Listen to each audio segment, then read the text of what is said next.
Honorable Secretary RD Valentina Sara, Joint Secretary in the Ministry Neeta Ji, Bhanu, Director from Ministry, CEOs of different state rural livelihood missions and mission directors, and state project managers, and everyone who is associated with rural livelihood mission and participating in this convocation. At the outset, I would like to welcome all of you in this historic city of Banaras, and I will also request you that before departing, you must visit the temple site and Aarti, which is held every evening along the Ghat of Ganges. These two things you must see before you leave Banaras. And after welcoming all of you, I would like to start by saying that this target of helping or roping in 1 crore self-help groups, which will have at least 10 crore women members, is a transformational thing. If we can do it successfully and if we can engage them in fruitful economic activity, that will be transformational for every state who will be achieving this target and nation as a whole. We all know the importance of participation of women in workforce, and we can see in our neighboring countries, we can see in any other country which has traveled fast on the path of development, the contribution of women in labor force is a significant thing. And the reason for holding many families in poverty, which we call below poverty line, is this, that almost the contribution of 50% which comes from the women member in other developed countries, that is almost missing in most of these states in our country. The reasons are different. At some places we don't recognize them, and at some places we don't monetize them. But actual fact is that majority of women members, they are not economically involved in labor force. मैं एक बहुत favourite line सुना हूं जो आपके सामने रखना चाहता हूं। गरीबों की मदद करना मुश्किल होता है, खास करके सक्षम और आम आदमी जो सक्षम लोग हैं उनकी तुलना में गरीबों की मदद करना मुश्किल होता है, और गरीबों को गरीब तरीके से मदद नहीं की जा सकती। जो हम लोग छोटे मोटे नुस्खे लगाते हैं कि आम बना लीजिए, अचार बना लीजिए, उससे गरीबों की मदद आज के जमाने में करना मुश्किल है। इसीलिए अब समय है, अब दौर है कुछ बहुत ही ट्रांसफॉर्मेशनल काम करने का, और एक अवसर भी है क्योंकि आज की तारीख में जो टेक्नोलॉजी है हमें वो अवसर देती है कि हम कुछ ट्रांसफॉर्मेशनल इनिशिएटिव्स और ट्रांसफॉर्मेशनल चेंजेस लाएं, जिससे कि चीजें ग्रेजुअली बदलने की तुलना में बिल्कुल जंप करें, लीपफ्रॉग करें और आगे उनको ले आए। डिजिटल लिटरेसी, फाइनेंशियल इंक्लूजन, ये एक बहुत ही सशक्त और इम्पोर्टेंट माध्यम है वहां तक पहुंचने का। मुझे बहुत अच्छा लगा कि यहाँ पे सभी राज्यों के, सभी जिलों के लोग आए हुए हैं और इस पे उन्होंने डिस्कस किया है इतने दिनों में। मैं एक दो बातें और रखना चाहूंगा। जब हम लोग सेल्फ हेल्प ग्रुप के साथ काम करते हैं तो अलग अलग ऑब्जेक्टिव के लिए अलग अलग सखी के रूप में बनाते हैं। बैंक सखी, आज एक नया वित्त सखी भी देखा हमने आपने, कृषि सखी भी है, पशु सखी भी है। मुझे ये लगता है 2 साल से मैं काम कर रहा हूँ यहाँ पे इस सेटअप के साथ कि क्यों नहीं एक को ही इन 3-4 सेक्टर्स में अलग अलग ट्रेनिंग देकर और उनको खड़ा करने की कोशिश की जाए। क्योंकि जब हम 4-5 लोगों को कोशिश करते हैं तो किसी भी एक का रेम्यूनरेशन इतना अच्छा नहीं होता है कि वो अपना 4 घंटे और 5 घंटे ये अच्छी पहल हो सकती है कि ये सारी ट्रेड, सारे स्किल जो चाहिए वो एक ही में इम्पार्ट किया जाए और कुछ इंश्योर किया जाए कि उनको 5,000, 10,000, 15,000 रुपए अर्न कर सके। गीता जी, मुझे लग रहा है काफी लोग सहमत हैं इस बात से, तो आप इस पर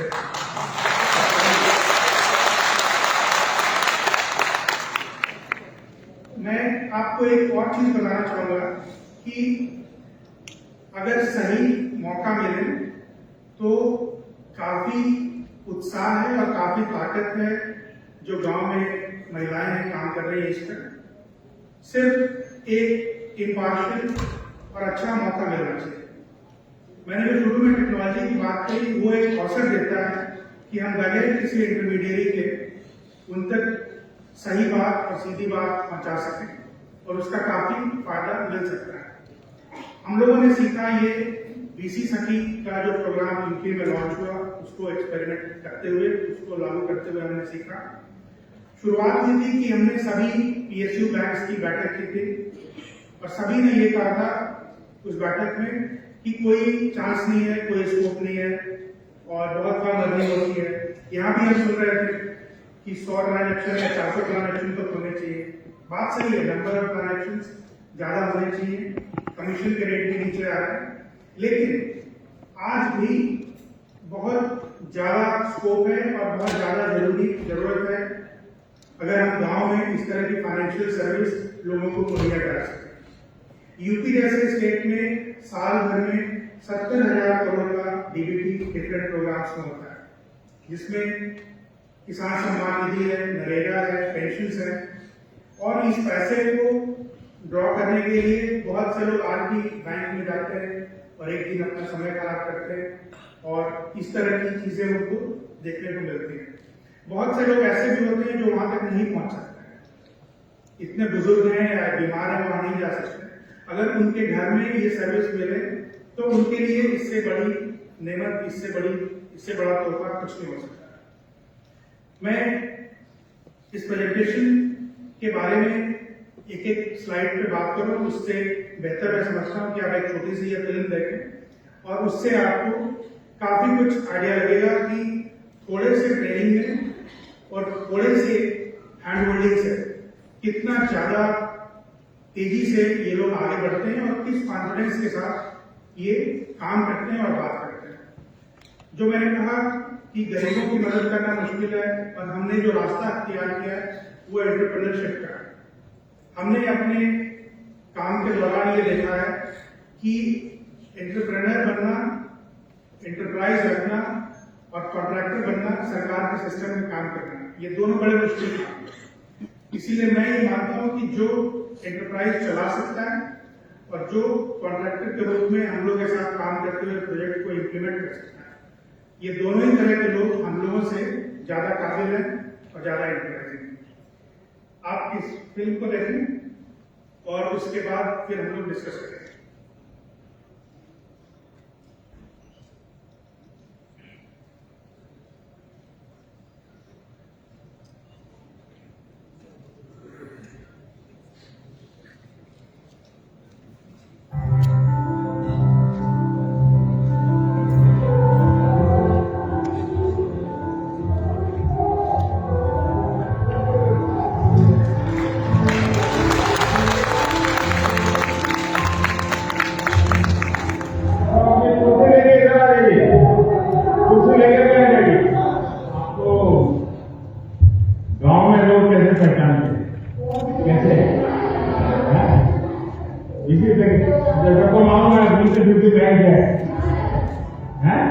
कैसे सम्मान मिलता मतलब क्या होता?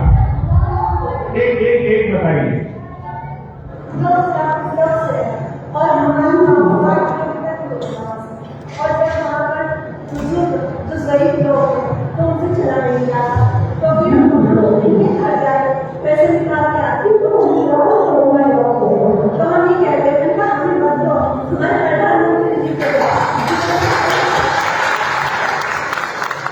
को अब इसका क्या अनुभव है? हाँ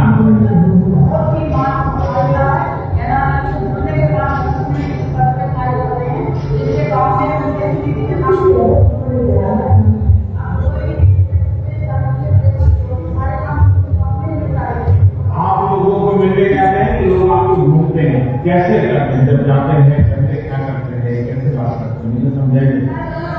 कैसे करें और मुझे आप जो सेवा दे रहे हैं कैसे करें? क्या परेशानी है, कैसे निकलवाना है, जमा कराना है, फिर वो हमें बता दें कि उनसे उनका आधार कार्ड लेते हैं, आधार कार्ड से निकलवाना है, तो आधार कार्ड उनके बैंक का नाम ले लेंगे और फिर वो कितना नौकरी करवाना है, फिर फिंगरप्रिंट लगा के उनको निकलवा दिया, उनको बता देते कि नाम बच्चे हैं। अच्छा, उनको लोग अगर गिनना नहीं आता है तो कैसे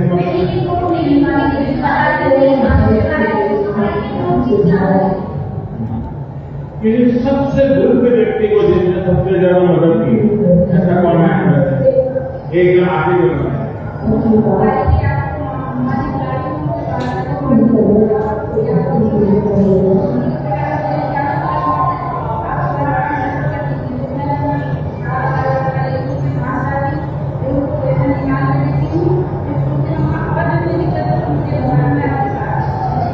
लोगों को भरोसा है, आपको पैसा दिया एक पे गए।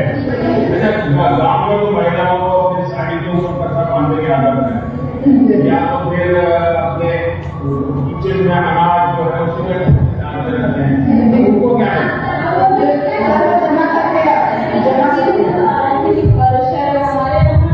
बुजुर्ग ऐसे हैं जो बोलते थे कि हम बैंक में जाते हैं तो सिर्फ झगड़ा होता है। मैंने पूछा कि बाबा आपका झगड़ा होता क्यों है? तो उन्होंने कहा कि मेरा झगड़ा इसलिए हो जाता है कि हम बैंक में कहते मेरा पैसा जमा कर दो, तो बोले तुम्हारा खाता ही बंद हो जाता है। तो हमने कहा कि आप अपना खाता नंबर दीजिए, आधार आपका हम लगाएंगे, आपका अकाउंट हम चालू कराएंगे और आज से आपको बैंक में जाने की जरूरत नहीं पड़ेगी।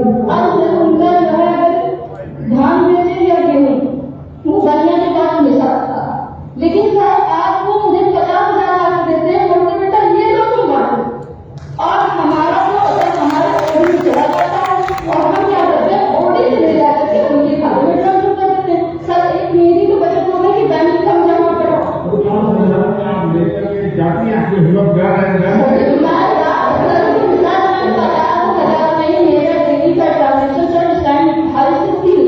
मेरे पास एनी टाइम लाख 1.5 लाख बीमा मैं रखती हूँ। सर बिल्कुल मॉडल 1.5 लाख से बैंक वाले भी खुश होते लोग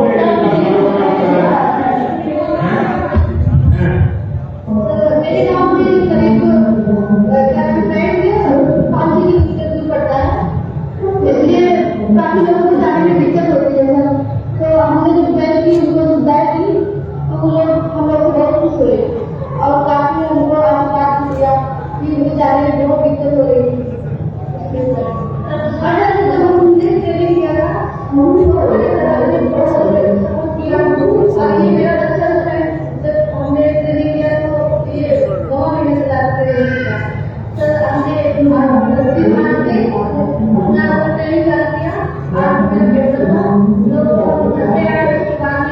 हो गया, मेरा बेटी हुआ, हमने अप्रैल से ज्वाइन किया, हमने 1 तरह का सर्विस दिया है, उसमें हम लोग 24,000 का कमीशन अर्जित किया गया।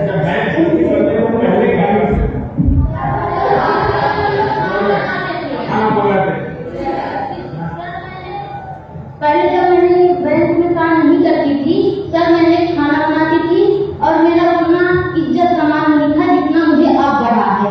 हमारे गांव में जब से सभी लोग जान गए हैं कि बैंक खोली है, मैंने सबसे बताई हूँ। हमारे गांव में जितनी बुजुर्ग महिला है, विकलांग महिला है, जितनी बीमार महिला है, जो ऐसी महिला जो लोग हैं, मैं उनके घर जाकर के खाता भी खोलती हूँ और पैसा भी ले सकती हूँ। हमारे कार्ड से वो लोग बहुत खुश हैं सर। जमा किया और जब बैंक वालों को दिया और कम पड़ गया, गिनती में गड़बड़ हो गई तो क्या करते हैं? ऐसा होता है 3 बार गिनते, 4 बार गिनते।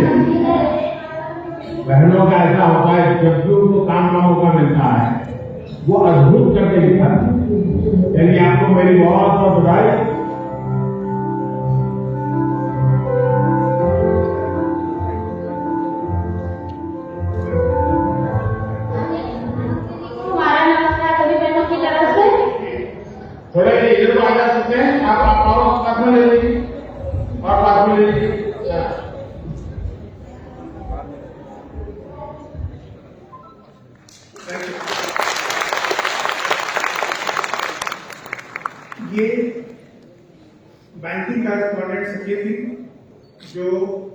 हफ्ते की ट्रेनिंग के बाद आप देख सकती हैं कितना कॉन्फिडेंट थी अपने काम को लेकर।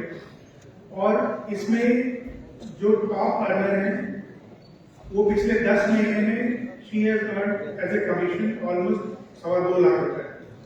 तो ये काफी स्कोप है इसमें और काफी दूर तक काम करते हुए इसमें वो पहुंच सकते हैं।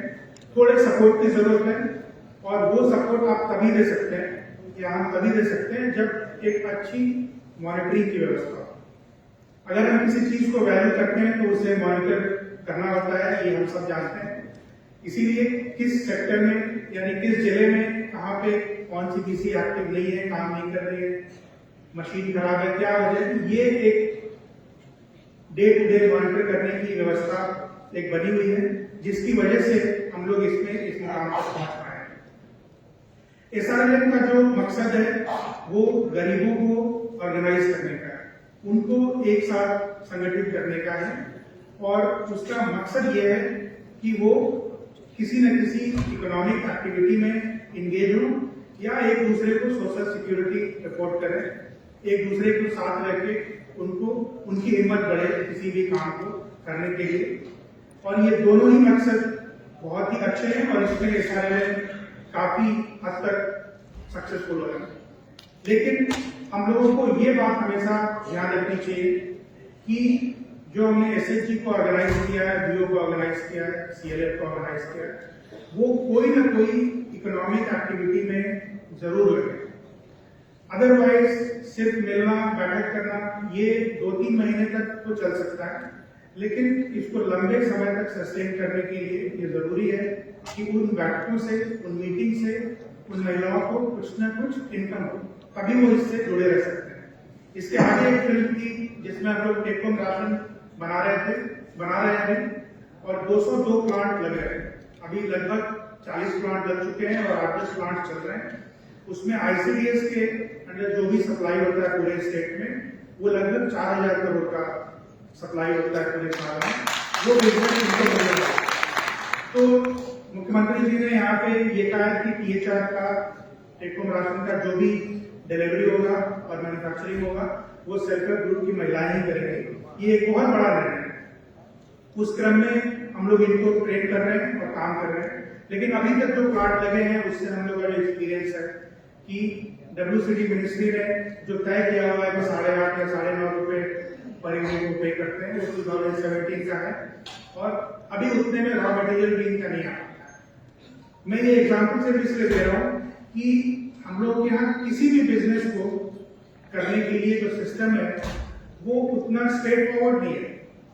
आप उसको बिजनेस जरूर कह रहे हैं लेकिन वो इतना स्ट्रेट फॉरवर्ड नहीं है कि आप उस एंटरप्राइज को कितना भी सक्सेसफुली चलाएं वो आपको रिटर्न दे, ऐसा जरूरी नहीं है। चूंकि हम लोग इस सिस्टम में अंदर से काम कर रहे हैं, एक लंबे समय से काम कर रहे हैं, हम इस चीज को जानते हैं, इसीलिए जरूरी है कि हम इनको एक इकोनॉमिक एंटरप्राइज की तरफ ले तो जा रहे हैं, लेकिन हमें इस चीज का ख्याल रखना चाहिए कि वो हमेशा इकोनॉमिक रिटर्न नहीं दे, इनको सस्टेनेबल ये साथ न रह पाए। इसलिए जो भी एडिशनलिटी करनी है वो हमें कॉन्स्टेंटली उस पर वर्क करते रहना पड़ेगा।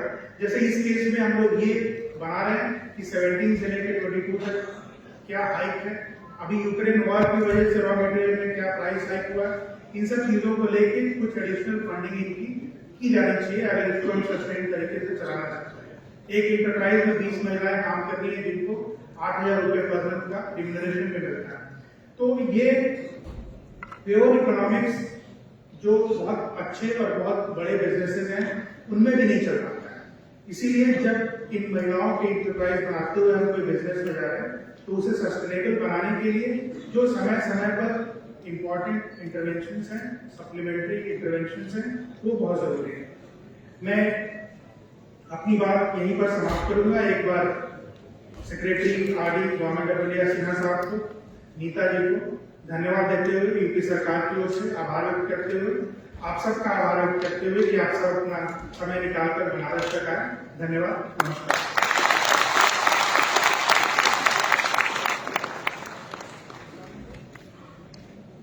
बहुत बहुत धन्यवाद सर, आपने बहुत सारी महत्वपूर्ण बातें की। मैं दो बातें पार्टिसिपेंट को कैसे करते होंगे।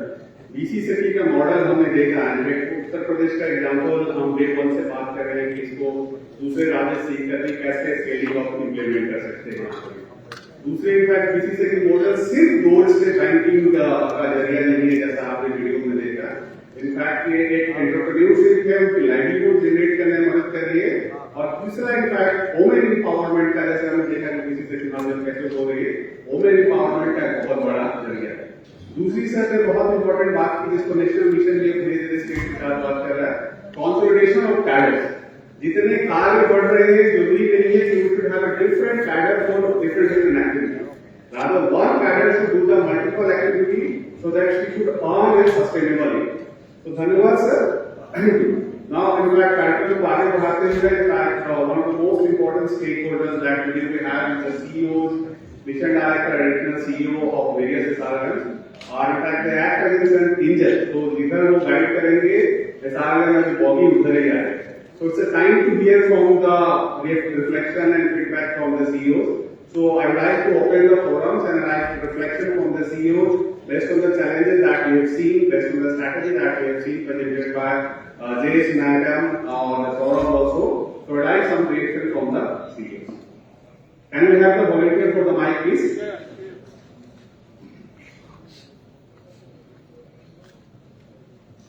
So, can I request Devas Sahab to raise the opening remarks on that? Please, sir. Please. Okay.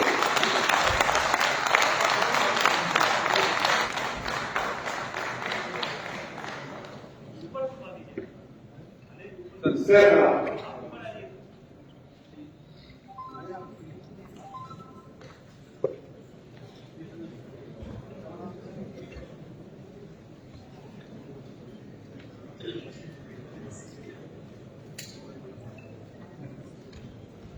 Namaskar.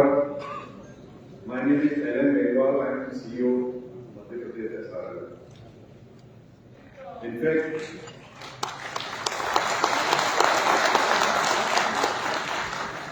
there is hardly any new thing to be shared or to be told. But in NRL there are things to be told and shared repeatedly. लगातार हम बात करते हैं, तब जाके हम successful होते हैं। NRL में अलग योजना, गवर्नमेंट ऑफ इंडिया हो चाहे स्टेट गवर्नमेंट हो, इतनी सारी स्कीम्स चलती हैं। जो सबसे बड़ा डिफरेंस मेरे को लगता है कि NRL एक फैमिली है। NRL की जो बेनिफिशियरीज हैं वो हमारे फैमिली मेंबर्स हैं। इसी कारण से जो पहले साल फर्स्ट ईयर में जो हमारे बेनिफिशियरीज थे, हम आज भी उनसे जुड़े हुए हैं। अदर स्कीम्स में क्या होता है कि फाइनेंशियल ईयर खत्म होता है, टारगेट्स अचीव होते हैं, कुछ टारगेट्स अचीव नहीं होते और हम अगले साल की सोचने लगते हैं। लेकिन NRL में ऐसा नहीं है और यही रीजन है जो एक परिवर्तन, बहुत बड़ा परिवर्तन, एक बहुत बड़ा सोशियो इकोनॉमिक रिफॉर्म NRL की वजह से पूरी कंट्री में हो रहा है। और जो कुछ थोड़ा बहुत नोटिस किया जा रहा है और कुछ आने वाले समय में नोटिस किया जाएगा। जहां तक FI का प्रश्न है, FI एक बहुत इंपॉर्टेंट कंपोनेंट NRL का है, लेकिन आसान नहीं है। कुछ स्टेट्स, साउथ के स्टेट्स काफी समय से काम कर रहे हैं और काफी अच्छा काम कर रहे हैं। आज भी हमने देखा जो प्रेजेंटेशन किया गया था, बाहर भी लगा हुआ है कि 7,000 rupees per SHG member banking के लिए बोल रहा है। I think that is not enough. इसके लिए जो यहाँ पर हम एक सप्ताह, मुझे शुरू में लगता था कि एक सप्ताह का कन्वेंशन थोड़ा का होगा और ये जो प्रेजेंटेशन देके पता चलता है और जो उत्साह लोगों में है, डेफिनेटली जब यहाँ से वापस जाएंगे तो डबल एनर्जी के साथ काम करेंगे। बहुत अच्छा अरेंजमेंट गवर्नमेंट ऑफ इंडिया और UPSRL ने, यूपी गवर्नमेंट ने मिलकर किया है. All of them, our people, our participants are very happy. And let me tell you one thing, that I sent the largest contingent from the state of Madhya Pradesh. There are more than 50 members here sitting from the state of Madhya Pradesh. और इसका कारण यह है कि एक तो सारी दुनिया की नजरें बनारस में हैं, और बनारस में क्योंकि ये कन्वेंशन हो रहा है तो बनारस में लोगों को भेजना जरूरी था. लेकिन शर्त यह है कि दूसरी एनर्जी के साथ काम करेंगे, और हमें अभी हम कहाँ कितने गहरे पानी में हैं इसका भी एहसास यहाँ पर हुआ है जब हम दूसरे स्टेट्स की प्रोग्रेस को देखते हैं. हमें सबको इनफैक्ट यूपी से सीखना चाहिए. और मुझे बहुत आश्चर्य हुआ जब 26,000 और 23,000 प्रेजेंटेशन में बताया था एक्टिव बीसी यहाँ पर है. बहुत डिफिकल्ट काम है. जहां तक बीसीज का काम था, हमने मध्य प्रदेश में 13-14 in the year 13-14 BC Rajgarh जिले में कुछ बीसीएस बनाई थी, और बहुत अच्छा ट्रांजेक्शन उन्होंने करना शुरू किया था. अदर स्टेट से भी लोग हमारे इस मॉडल को देखने के लिए आए थे, लेकिन हम बहुत ज्यादा इसको कर नहीं पाए. वन बीसी वन पंचायत में हमें, हालांकि हमारे पंचायत 23,000 में, तो करीब 15,000 बीसी हमको बनाने हैं, लेकिन हमें मुश्किल से 4,500 बीसी को हम एक्टिवली काम करने के लिए उनको हम इसको फैसिलिटेट कर पाए. लेकिन यूपी ने बहुत बड़ा काम किया और मेरी बधाई है यूपी को. और जो टोटल कंट्री में जो बीसीज है उसका मेरे ख्याल से अराउंड 50% यूपी में है, जबकि बीसी मॉडल नया नहीं है, बहुत स्टेट में काफी पहले से शुरू हुआ है. वेरी डिफिकल्ट वर्क, और जो हमारे लोग आए उसमें देखेंगे जाके कैसे इसको कर पाते हैं. FI is very important because of one reason. Also, ours is livelihood mission.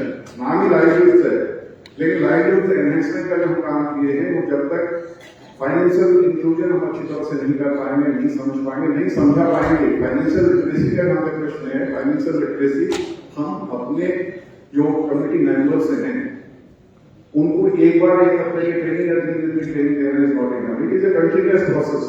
Continuous training and capacity building is name of the game, and it is very essential for the success of NRL. अगर continuous capacity building और training नहीं होगी तो हम जहाँ हम लोगों को खुद की भी, न सिर्फ कम्युनिटी मेंबर्स की बल्कि हमारी भी, तो FI में फाइनेंशियल लिटरेसी इतना इम्पोर्टेंट है कि उसी में सारी चीजें, चाहे आपका इंश्योरेंस हो, चाहे आपका पेंशन हो, चाहे आपका ट्रांजेक्शन हो, डिजिटल फाइनेंसिंग हो, सारी चीजें कब जाकर क्लियर होती हैं जब हमारा फाइनेंशियल लिटरेसी कोर्सेज लगातार चलें और अधिक से अधिक लोगों को हम इससे जोड़ सकें.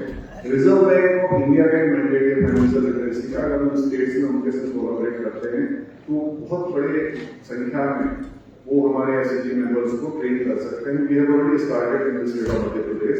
We are collaborating with Reserve Bank of India, also with ITC.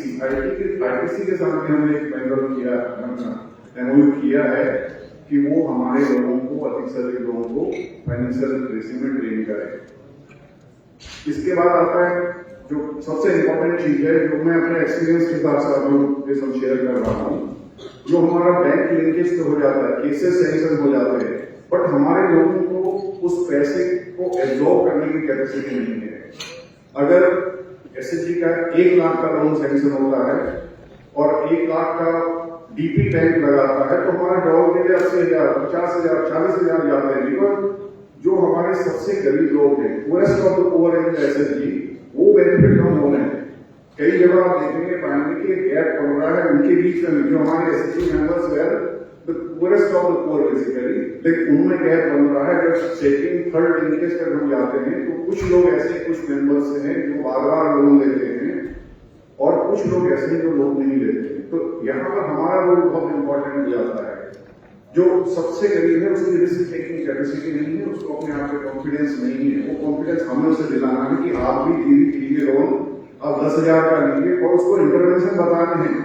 मैं एक बड़ा एग्जाम्पल आपको बताऊंगा. श्योपुर डिस्ट्रिक्ट हमारे गाँव का है, सहरिया ट्राइब्स वहां पर रहती है. एक गाँव में मैं गया था तो उस दिन बैंक से कुछ पैसा मिला हुआ था. तो एक महिला से मैंने पूछा, दीदी क्या करने जा रही हूँ? उन्होंने कहा कि मैंने एक किराने की दुकान खोली है आप इसका उदाहरण कर दीजिए, मैंने कहा ठीक है चलते हैं। जब मैंने उनसे पूछा तो all of you will be surprise to know 200 households के गांव में वो 5 किराना की दुकान थी। And she was very happy. तो मैंने उनसे बात करी, सुनिए आप ऐसा मत कीजिए, आप दूसरा कोई काम कीजिए। किराने की दुकान 4 पहले से ही, हम 4 को भी हमने बुलाया। हमने कहा आप कितना पैसा कमाते हैं? सबसे पहले जब 1 था तो 8,000 रुपए कमा रहे थे, 2 था तो 4,000 हुए, 4 था तो आप समझ लीजिए क्या हुआ, 500 खुलने जा रही थी। और उसके बाद जो चौथे नंबर पे जिसने बोला तो मुझसे बोली सर हमारी दुकान तो बंद नहीं कराएंगे। मतलब उनको ये भरोसा है हमें दिलाना है कि आप ओनर हैं, हम तो सर्व करने के लिए हैं, आपको आइडियाज देने के लिए हैं।